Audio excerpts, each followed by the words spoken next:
Bienvenida o bienvenido a esta inversión. Hoy exploramos la fascinante y a menudo sorprendente historia del ukiyo-e, esas estampas japonesas que muchos reconocerán.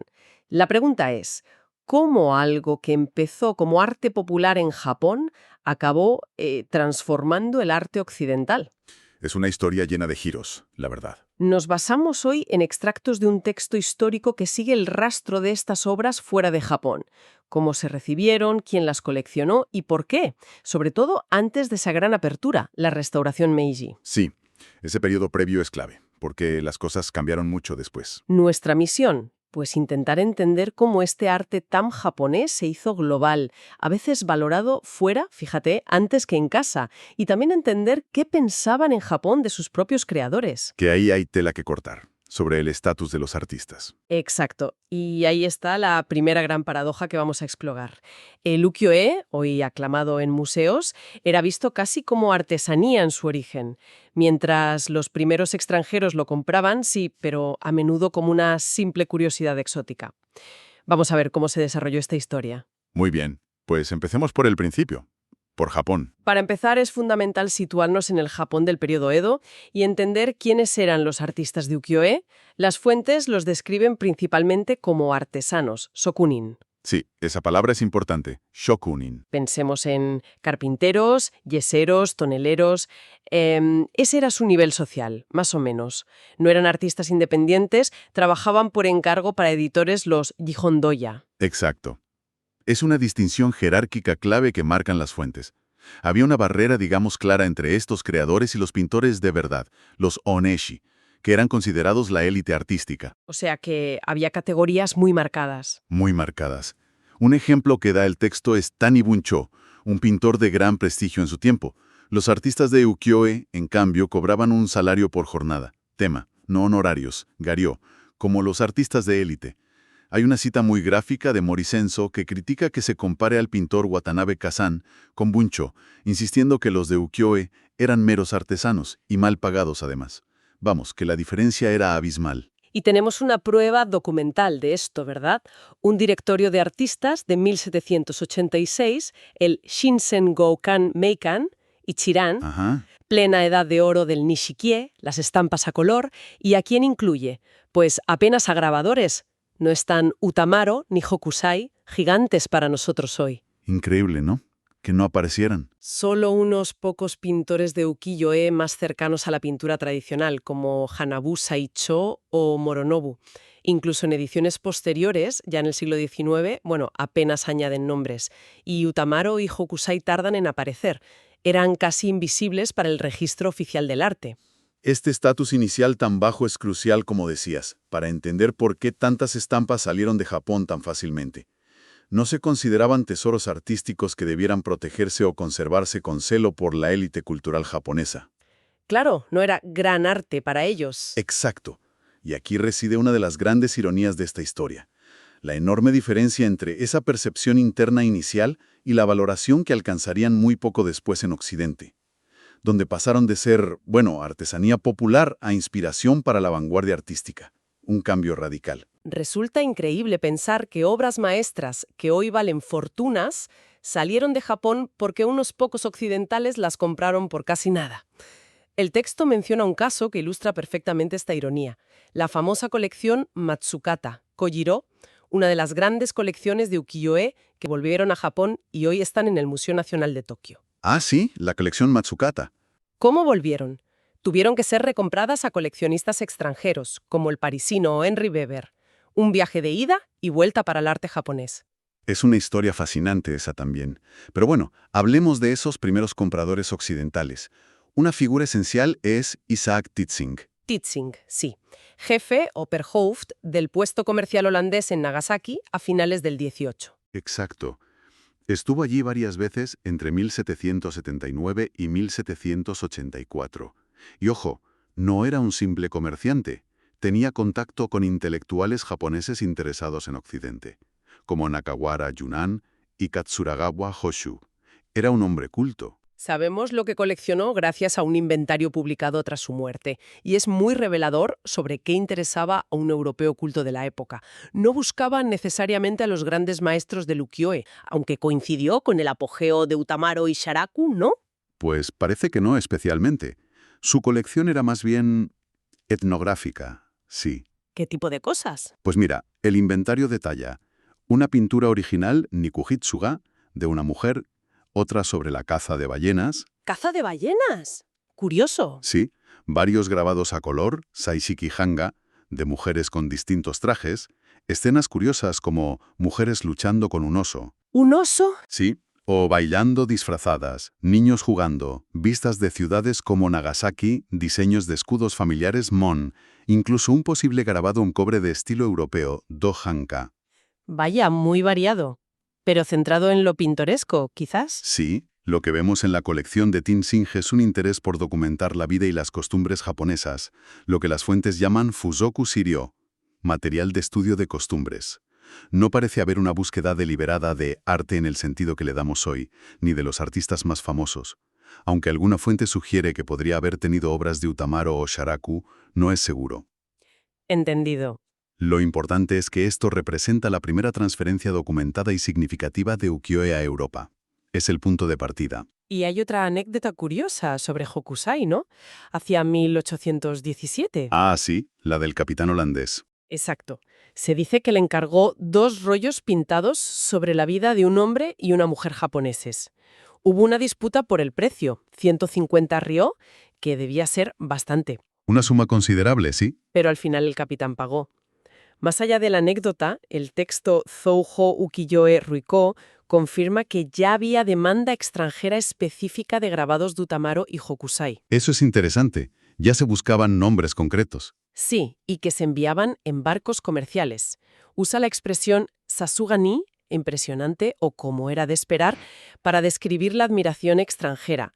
O sea que ya empezaba a haber un reconocimiento externo selectivo, aunque fuera minoritario. Un goteo que empezaba a valorar a ciertos artistas, ¿sí? Damos un salto ahora a Philipp Franz von Siebold, médico y naturalista alemán que llegó en 1823 con los holandeses. Su enfoque fue distinto al de Tenzing, ¿verdad? Sí, totalmente. Su colección no fue casual, sino parte de una misión de investigación sistemática sobre Japón. Él era un científico, un erudito. Pero tuvo problemas, ¿no? El incidente Siebold. Exacto. Tuvo que irse de Japón abruptamente en 1828, acusado de espionaje por intentar sacar mapas, algo muy grave entonces. Pero se llevó consigo una cantidad ingente de material a Leiden, en los Países Bajos. Y el gobierno holandés compró su colección en 1837, unas 800 piezas que se convirtieron en la base de importantes museos europeos, en Leiden, La Haya, Viena. Vaya. Su legado fue fundamental para los estudios japoneses en Europa. ¿Y qué había de ukiyo-e en la colección de Siebold? Aquí sí vemos un cambio, decías. Sí, aquí la cosa es diferente. El inventario menciona específicamente 12 pinturas atribuidas a Hokusai sobre festivales japoneses. Pinturas de Hokusai. Ya no solo grabados. Exacto. Y 12 pinturas de artistas famosos de Edo y Kioto sobre trajes japoneses. Además de dibujos de Keiga Kawahara, el artista japonés que trabajaba para él documentando todo. Así que Siebold sí buscaba autoría, artistas con nombre. Eso parece. La colección de Siebold marca un paso adelante. No solo coleccionó grabados, sino también pinturas originales, Nikuhitsuga. Y, muy importante, estas obras estaban atribuidas a artistas concretos como Hokusai. Ya no era solo material anónimo o etnográfico. Se empieza a valorar al artista, no solo el tema. Correcto. Hay un interés por la autoría. Y curiosamente, algunas de estas obras atribuidas a Hokusai se llegaron a exponer en Japón en 1859, aunque como parte de una muestra de objetos traídos de fuera. ¿En serio? ¿Obras de Hokusai importadas? Sí, un primer indicio de posible revalorización interna, aunque fuera de rebote y muy tímido. ¡Qué curioso! Bueno, llegamos a mediados del siglo XIX. Japón se abre al mundo tras la llegada de Perry. Entra en juego Rutherford Alcock, primer enviado británico, en 1859. Alcock, sí. Otra figura interesante. Era un hombre culto e interesado en Japón, pero su colección de ukiyo-e surgió de forma casi improvisada, ¿no? Sí, por necesidad casi. Le pidieron reunir objetos para la Exposición Internacional de Londres de 1862 porque el gobierno japonés, el shogunato, no podía aportar mucho en ese momento. ¿Y qué hizo? Pues Salco compró cantidades enormes de artículos de papel japoneses de uso común. Casi como ir de compras al por mayor, como decías antes. Compró de todo. ¿Y qué opinaba él de este arte? Bueno, su opinión, escrita en su libro The Capital of the Tycoon, refleja bien la mirada occidental de la época.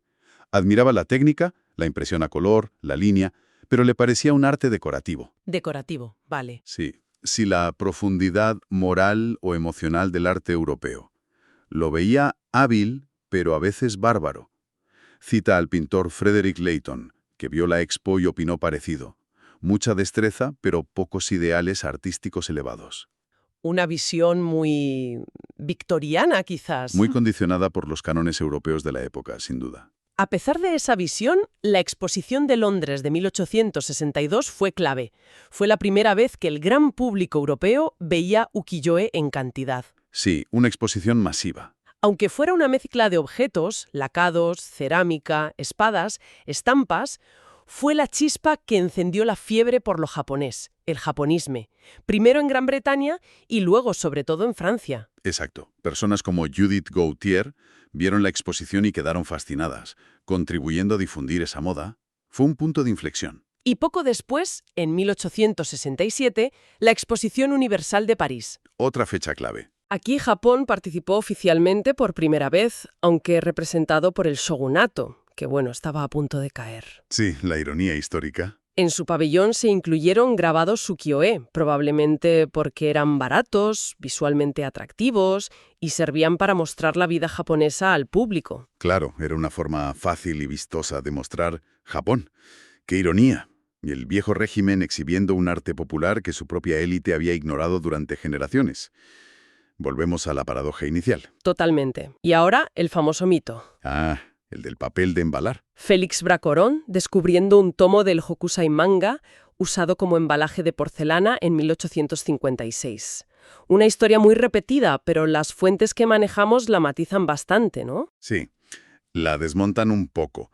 Primero, Braquemon quizá no fue el primero en fijarse en algo así. Segundo, los grabados podrían haber sido relleno, tsumemono, dentro de las cajas, no necesariamente papel de envolver por fuera. Relleno, vale, para proteger. Exacto. Y tercero, ese tomo en concreto pasó por varias manos, Delattre, Laveille, Shenao, antes de llegar a Braquemont. No fue un hallazgo casual y solitario en plan ¡Eureka! O sea que la anécdota es bonita, pero la realidad fue más prosaica. Más compleja y menos cinematográfica, sí. Lo que sí parece cierto, y las fuentes lo apoyan con otras anécdotas, es que usar ukiyo-e como material de embalaje barato para exportar cerámica u otros objetos era común. Eso sí parece claro. Monet contó haber encontrado grabados envolviendo comida en Holanda. Van Gogh compraba grabados muy baratos o encontraba algunos desechados que habían servido de envoltorio. Vaya. Esto confirma el bajo valor que tenían en origen para la exportación masiva, lo que facilitó su llegada a Europa de forma casi accidental. Llegaban literalmente con la mercancía. Qué increíble pensar en eso ahora. Para los años 60 y 70 del 19, París era el epicentro del japonismo. Absolutamente. La ciudad hervía con la moda japonesa. Tiendas como la Porte Chinoise o la de Madame Desjoye en la Rue de Rivoli se volvieron puntos de encuentro para artistas e intelectuales fascinados. Baudelaire, los Goncourt. Y sobre todo, los pintores que estaban revolucionando el arte. Whistler, Manet, Degas, Monet. Todos frecuentaban estas tiendas, buscaban inspiración. El retrato de Zola, por Manet, de 1868, ya muestra un biombo grabado japonés al fondo, ¿verdad? Sí, es un detalle muy significativo. Y Degas también mostró interés temprano. Y aquí el ukiyo-e dejó de ser una simple curiosidad, ¿no? Aquí cambió todo. Para estos artistas fue una revelación estética. Les fascinaron las composiciones atrevidas, los colores planos sin sombras, la fuerza de la línea, los encuadres inesperados, los temas cotidianos. Elementos que rompían totalmente con la academia. Exacto, rompían con la tradición académica europea. Esta influencia fue decisiva para el impresionismo y el postimpresionismo. Ya no era solo coleccionismo etnográfico, era inspiración artística directa. O sea, lo vieron con ojos de artista. Totalmente. Se dice que hasta Millet y Rousseau, pintores de la escuela de Barbizon, competían por conseguir buenas estampas. Ya no era solo cosa de los más modernos. En este ambiente de creciente interés, surge una figura diferente, Ernest Satow, Satow, sí. Un personaje fascinante. diplomático británico que llegó a Japón en 1862. No era un coleccionista casual. Aprendió japonés, estudió la cultura a fondo. Era un verdadero erudito y se convirtió en un coleccionista de ukiyo-e muy informado y apasionado. Sus memorias, A Diplomat in Japan, son muy reveladoras, ¿verdad? Muchísimo. Cuenta cómo, recién llegado a Edo, iba a la zona del santuario Shiba Shinmei, donde estaban los editores de grabados. El centro del negocio. Sí. Y lamenta no haber comprado más entonces, cuando eran baratísimos. Series de Hokusai por $1, tomos del manga por chelines, cantidades irrisorias. ¿Y por qué no compró más? Porque necesitaba el dinero para lo básico, para vivir. Esto muestra que, incluso para alguien interesado y en el lugar correcto, el valor artístico aún no estaba plenamente reconocido, ni siquiera por todos los extranjeros al principio. El dinero escaseaba. Claro, las prioridades eran otras. Exacto. Sato formó su gran colección más tarde, probablemente antes de irse de Japón por primera vez en 1883. Y es una colección excepcional hoy en el Museo Británico. Una maravilla. Muy completa, desde los inicios hasta el final del periodo, con todos los grandes, Harunobu, Kiyonaga, Utamaro, Sharaku, Hokusai, Hiroshige. Un verdadero tesoro acumulado por alguien que sabía lo que compraba. O sea que Satow ya representa un cambio. Sí, Satow representa un cambio clave. Es el coleccionista extranjero erudito que aprecia el ukiyo-e por su valor estético y lo colecciona sistemáticamente antes de que se produjera una revalorización general en el propio Japón. Antes que los propios japoneses en muchos casos. En muchos casos, sí. Su enfoque contrasta totalmente con la visión más limitada de Alcock, que había llegado solo 3 años antes. Muestra cómo la percepción occidental estaba evolucionando rápidamente, al menos entre algunos residentes extranjeros bien informados. Bien, hemos trazado un viaje increíble, la verdad. El ukiyo-e, nacido en la cultura popular y artesanal del Japón de Edo, viaja a Occidente casi sin querer, infravalorado en casa. Un viaje lleno de casualidades e ironías. Primero es curiosidad etnográfica, teaching, luego objeto de estudio, Siebold, después revelación pública en exposiciones, Londres-París, que fascina a artistas de vanguardia. Y finalmente, objeto de colección erudita, Sato. ¿Qué sacamos en claro de todo esto? ¿Cuál es la gran lección? Bueno, yo creo que lo más llamativo sigue siendo esa profunda ironía. Un arte que explota en popularidad y reconocimiento fuera, mientras en casa era visto con cierta indiferencia, al menos hasta la era Meiji. Es increíble, sí. Esto nos dice mucho sobre cómo se construye el valor cultural, ¿no? El papel de la mirada externa para apreciar lo propio, a veces, y la complejidad del intercambio cultural. Porque no fue solo Japón influyendo en Occidente. Sin nada. El japonismo transformó el arte occidental de forma radical y duradera. Fue un diálogo, aunque empezara de forma un tanto asimétrica, con Occidente descubriendo a Japón. Un diálogo que cambió la historia del arte. Sin duda. Y para cerrar, dejamos una pregunta abierta, ¿no? Una idea para seguir pensando. El texto marca la restauración Meiji, 1868, como el momento en que Japón empieza a mirar de otra manera su propio ukiyo-e. Sí, un punto de inflexión claro. Entonces, ¿qué habría pasado si Japón no se hubiera abierto al mundo como lo hizo? ¿Habría quedado el ukiyo-e como un arte puramente local? ¿O su descubrimiento habría sido inevitable de otra manera? Es una buena pregunta. Difícil saberlo. Quizás habría tardado más o llegado por otras vías. Y pensando en el impacto artístico, de todos esos temas que vimos en las colecciones, la caza de ballenas, las figuras grotescas, los paisajes, las mujeres, ¿cuáles crees que resonaron más específicamente en artistas como Monet, Degas o Van Gogh? Buena pregunta también. Probablemente la composición, los encuadres, los colores planos, pero también la temática cotidiana, esa forma de mirar la vida moderna que ellos estaban buscando. ¿Qué elementos visuales concretos de esas estampas les abrieron caminos nuevos? Ahí queda la reflexión, para seguir explorando. Exacto. Una historia que sigue dando que pensar.